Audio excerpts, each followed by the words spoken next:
చేసి మీకు కొన్ని ఫేక్ కోర్టు నోటీసులు, ఫేక్ ఎఫ్ఐఆర్ కాపీలు, ఫేక్ అరెస్ట్ వారెంట్లు తయారు చేసి మీకు పంపించి మిమ్మల్ని ఇబ్బంది పెట్టి మీ దగ్గర లక్షల రూపాయల డబ్బులు కొల్లగొట్టడానికి ప్రయత్నం చేస్తారు. కాబట్టి ఇందాక చెప్పిన దాంట్లో కానీ ఇప్పుడు చెప్పిన దాంట్లో కానీ దయచేసి మీరు అందరూ గుర్తుపెట్టుకోండి. మీరు ఒకవేళ ఏదైనా ఒక ఉద్యోగానికి కానీ అప్లై చేసినట్లయితే ఏ మల్టీనేషనల్ కంపెనీ కానీ లేకపోతే చేయించుకుంటారా? ఇదే నెట్వర్క్ అమ్మా, జియో నెట్వర్క్. మీరు రీఛార్జ్ చేయించుకున్నారా? అయితే మరి వాళ్ళ అకౌంట్ తప్పలేదు. ఎందుకని? మనకి ఏదైనా ఒక కార్పొరేట్ బిజినెస్లో మనం పేమెంట్ కానీ చేయాల్సి వస్తే దానికి పేమెంట్ గేట్వే అనేది ఉంటుంది. అవునా? మీరు ఎయిర్టెల్ చేసుకోండి, జియో చేసుకోండి, లేదా వేరే దానికి దేనికైనా సరే ఒక ప్రైవేట్ ప్లాట్ఫామ్కి, ఒక మల్టీనేషనల్ ప్లాట్ఫామ్ మీరు డబ్బులు పంపాలంటే, కరెంట్ బిల్ కట్టాలనుకోండి. కరెంట్ బిల్ కట్టాలంటే మీకు అకౌంట్ నెంబర్ తెలుసా? తెలీదు. అయినా సరే కరెంట్ బిల్ ఎలా కట్టుతున్నాం మనం? గేట్వే అనేది ఉంటుంది. అది కోడ్ ఇచ్చి దీనికి మీరు డబ్బులు వేయండి అని అడుగుతున్నట్లయితే మీరు మోసపోతున్నారనేటటువంటి విషయాన్ని దయచేసి గుర్తుపెట్టుకోండి. థంబ్ రూల్ అది, సింపుల్. ఇప్పుడు చెప్పిందంతా మర్చిపోయినా పర్వాలేదు. అకౌంట్ నెంబర్ ఐఎఫ్ఎస్సి కోడ్ ఇచ్చి డబ్బులు వేయమంటే మనల్ని మోసం చేస్తున్నట్లే అనే ఒక్క విషయాన్ని మీరు గుర్తుపెట్టుకుంటే మీరు జాగ్రత్తగా ఉన్నట్లే. ఓకేనా? దీని తర్వాత కొంతమంది తెలిసి తెలియక చిన్న చిన్న పొరపాట్లు చేసి డబ్బులు పోగొట్టుకుంటారు. ఇటువంటి పొరపాట్లు జరిగి డబ్బులు పోగొట్టుకున్నప్పుడు ఇమీడియట్గా మనం ఏం చేస్తాం? కస్టమర్ కేర్కి ఫోన్ చేస్తాం. అవునా? కస్టమర్ కేర్ ఫోన్ చేస్తారమ్మా? మరి కస్టమర్ కేర్ ఫోన్ నెంబర్ తెలియనప్పుడు ఏం చేస్తాం? కస్టమర్ కేర్ ఫోన్ నెంబర్ నీకు తెలియదు అనుకోండి, Airtel customer care phone number నీకు తెలియదు, నువ్వు పొరపాటున ఒకదాని బదులు ఇంకో దానికి వేసావు, ఏం చేస్తావు?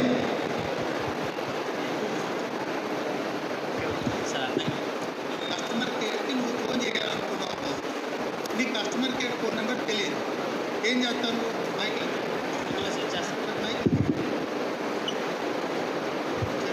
గూగుల్లో సెర్చ్ చేస్తాను. అవును సార్. ప్రతి ఒక్కరూ చేసే పని ఇదే. గూగుల్ మన పని చాలా సులువు చేసేసింది. మనకి ఏదైనా ఇన్ఫర్మేషన్ తెలియకపోతే ఇమీడియట్గా గూగుల్లో కొడితే చాలు, ఇన్ఫర్మేషన్ మనకు వచ్చేస్తుంది. అవునా? అయితే ఆ వచ్చే ఇన్ఫర్మేషన్ అంతా కూడా కరెక్ట్ ఇన్ఫర్మేషన్ అయినా అందులో ఫేక్ ఉండే అవకాశం ఉందా? ఫేక్ ఉండే అవకాశం ఉందా లేదా? ఉందా? అది దాన్ని ఎలాగ ఐడెంటిఫై చేయాలంటే, ముందుగా మీరు ఏదైనా ఒక ఇన్ఫర్మేషను గూగుల్లో సెర్చ్ చేసినప్పుడు మీరు అనుకున్నటువంటి ప్లాట్ఫామ్లోకి అది రీచ్ అవుతుందా లేదా అనేది కరెక్ట్గా చూసుకోవాలి. అంటే మీరు ఏదైనా ఒక ఫోన్పే యొక్క కస్టమర్ కేర్ నెంబర్ కావాలని మీరు కొట్టారనుకోండి, మీకు ఒకటి కాకుండా 10-15 వెబ్సైట్లు అక్కడ కనిపించడం జరుగుతుంది. ఈ 10-15 వెబ్సైట్లలో మీకు ఎక్కడైనా ఫోన్పే అనేటటువంటిది కానీ కనపడింది అనుకోండి, ఫోన్పే అనే www.phonepe. ఇలా వస్తుంది చూసారా? అది కరెక్ట్ అయినటువంటి ప్లాట్ఫామ్ అని అర్థం. దాని ద్వారా వచ్చే నెంబర్ను మాత్రమే మనం తీసుకోవాలి. ఇంకో ముఖ్యమైన విషయం ఏంటంటే ఏడి డాట్ అని వచ్చి వేరేది ఏదో వస్తుంది, అంటే అడ్వర్టైజ్మెంట్ అని అర్థం. ఆ ఏడి డాట్ అని వచ్చినటువంటి నెంబరు 99% ఫేక్ నెంబర్ అయ్యి ఉండడానికి అవకాశం ఉందనేటటువంటి విషయాన్ని మీరు గుర్తుపెట్టుకోవాలి. నెక్స్ట్ అతి ముఖ్యమైనటువంటి విషయం ఏంటంటే టోల్ ఫ్రీ నెంబర్ ఏదైనా సరే 12 అంకెలు ఉంటుంది. ఎన్ని అంకెలు ఉంటుంది? 12. 88002200334411 ఐడియా ఉంది కదా? ఎలాగైనా ఉంటుంది. ఏదైనా సరే మీకు ఏ కస్టమర్ కేర్ నెంబర్ అయినా 12 అంకెలు ఉంటుంది. 12 అంకెలు కాకుండా రెగ్యులర్ ఫోన్ నెంబర్ లాగా 10 అంకెలు అంటే +91 అని 10 అంకెల ఫోన్ నెంబర్ కానీ ఉన్నట్లయితే అది ఒరిజినల్ కస్టమర్ కేర్ నెంబర్ కాదు అనేటటువంటి విషయాన్ని మీరు గుర్తుపెట్టుకోండి. ఒకవేళ పొరపాటున మీరు ఈ కస్టమర్ కేర్ నెంబర్కి కానీ ఫోన్ చేసినట్లయితే ఇందాక మీకు చెప్పినట్లుగా రకరకాల కారణాలు చెప్పి మీ దగ్గర నుంచి మళ్ళీ వాళ్ళు మేము మోసం చేసి డబ్బులు గుంజేటటువంటి ప్రయత్నం చేస్తారు.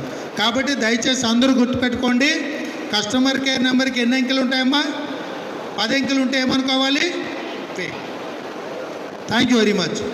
అలాగే ఇంకా మళ్ళీ మనం ఖాళీగా ఉన్నప్పుడు మనం ఎక్కువగా చేసేటటువంటి పని ఏంటంటే ఇంట్లో కూర్చొనే డబ్బులు సంపాదించవచ్చు, ఇన్వెస్ట్ చేయండి, తక్కువ డబ్బులతోటి ఎక్కువ డబ్బులు రాబట్టవచ్చు అని ఈ మధ్యకాలంలో ఫేస్బుక్లో కావచ్చు, ట్విట్టర్లో కావచ్చు, ఇన్స్టాగ్రామ్లో కావచ్చు చిన్న చిన్న వీడియోలు, పేపర్ ఇంటర్వ్యూలు ఎవరు ఇస్తారంటే ఇన్ఫోసిస్ నారాయణమూర్తి గారు ఇవ్వచ్చు, లేకపోతే అంబానీ ఇవ్వచ్చు, రతన్ టాటా ఇవ్వచ్చు, సచిన్ టెండూల్కర్ ఇవ్వచ్చు, ప్రీతి జింతా ఇవ్వచ్చు, సెలబ్రిటీస్ కానీ బిజినెస్ ఐకాన్స్ కానీ వీళ్ళందరినీ కూడా ఫేక్ వీడియోలు ఆర్టిఫిషియల్ ఇంటెలిజెన్స్ ద్వారా తయారు చేసినటువంటి ఫేక్ వీడియోలు చూపించి మనకి ఇంటర్వ్యూలు ఇవ్వడం అనేది జరుగుతుంది.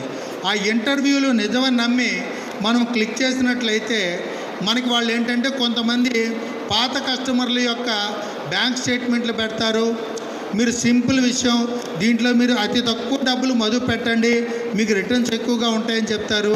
ఇనీషియల్గా మీరు కావాలంటే 1000 రూపాయలు 2000 రూపాయలు దీంట్లో ఇన్వెస్ట్ చేసి చూడమని కూడా చెప్పడం అనేది జరుగుతూ ఉంటుంది.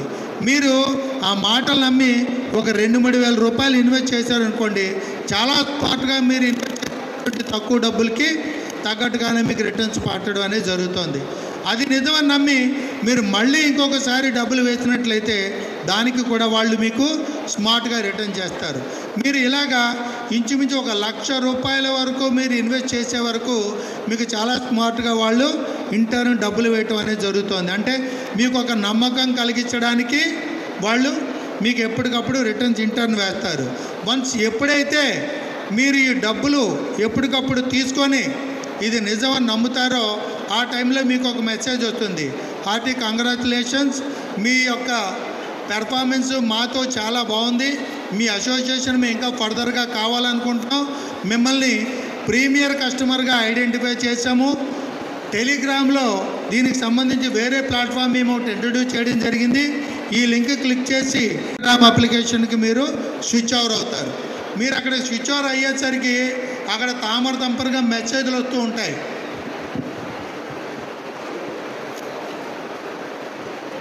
మీకు తామర తంపరగా మెసేజ్లు వస్తూ ఉంటాయి.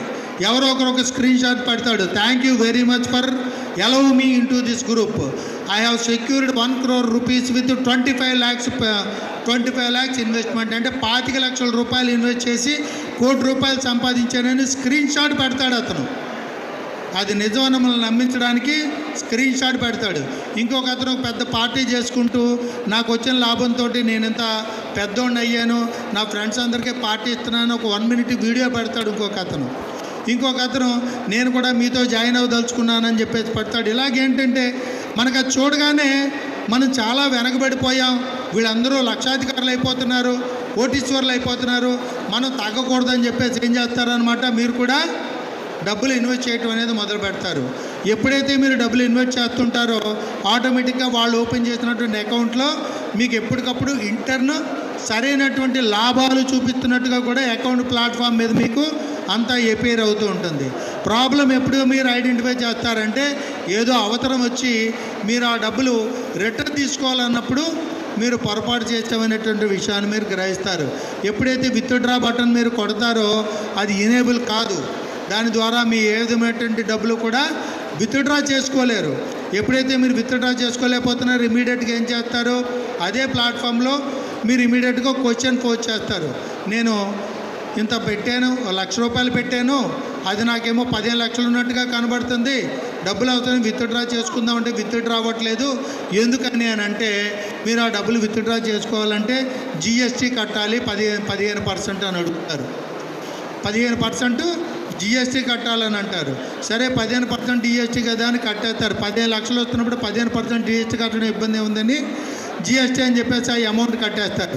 ఆ తర్వాత ఏంటి, మీరు కట్టిన జిఎస్టీతో కలిపి ఇది ఇంత అయింది, దీనివల్ల ఇది ఇన్కమ్ ట్యాక్స్ పర్వ్యూలోకి వెళ్ళిపోయింది కాబట్టి 2% ముందుగా మీరు ఇన్కమ్ ట్యాక్స్ కట్టేసినట్లయితే ఈ డబ్బులు మీరు తిరిగి పొందగలుగుతారంటారు.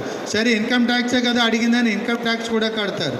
ఇదంతా కట్టిన తర్వాత ఏమంటారు, ఈ డబ్బులన్నీ కలిపిన తర్వాత మీ ప్లాట్ఫామ్ మారిపోయింది, మీకు వచ్చేటటువంటి రిటర్న్స్ పర్సంటేజ్ కూడా ఇప్పుడు 50% నుంచి 70%కి వెళ్ళిపోయింది, కాబట్టి దానికి ఒక 10 లక్షల రూపాయలు మాత్రం తగ్గినాయి, మీరు జస్ట్ 10 లక్షలు కడితే మీకు ఉన్నటువంటి ఇది ఇమీడియట్గా 1 కోటి రూపాయలు అయిపోతుంది అంటారు.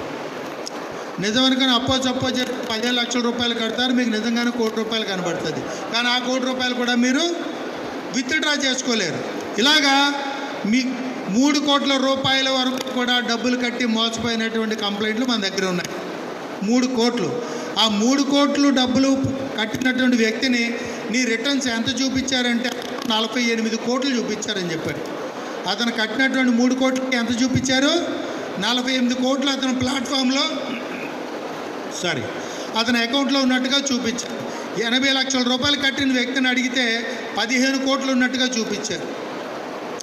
ఈ విధంగా మన ఇన్వెస్ట్మెంట్ పేరు చెప్పి మోసం చేసేటటువంటి అవకాశం ఉంది. మీకు ఫేస్బుక్ అకౌంట్ కానీ ఉన్నట్లయితే చాలా ఫ్రీక్వెంట్గా కనబడుతూ ఉంటాయి ఇటువంటి అడ్వర్టైజ్మెంట్లు.